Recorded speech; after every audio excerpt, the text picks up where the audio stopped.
I've never worked on a coding task on DataAnnotation.Tech, and none of the projects on my dashboard are coding projects. I've earned nearly $11,000 on the site so far without being able to code. But I'm still receiving comments regularly from people who believe DataAnnotation.Tech is now only hiring workers who code and no longer wants anyone who can't. And this is just not true.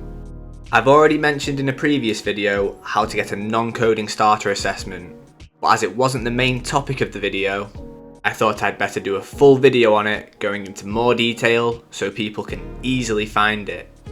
We can see in these comments from Reddit that this person got the coding starter assessment but could not code and thought they would be unable to gain access to the projects on the site.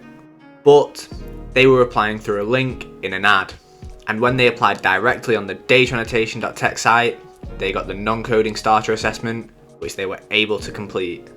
And we can see in the Reddit post on screen that this person has done some incredible research and has been able to identify the exact URLs for both the non-coding starter assessment and the coding starter assessment, with another user commenting below that they were now able to get the non-coding starter assessment.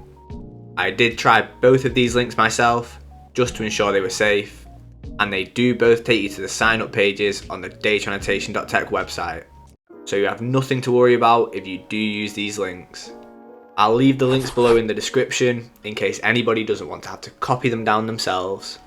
I go into more detail in my other starter assessment video, but some quick tips for the non-coding starter assessment would be: don't rush. I would advise you give yourself at least an hour and a half to complete the sign up and starter assessment, as you want to be able to answer these questions at your own pace without feeling pressured by the time. Do not use ChatGPT or any other external AIs to help with your starter assessment. It does say this in the starter assessment, but a lot of people still fail due to using AI.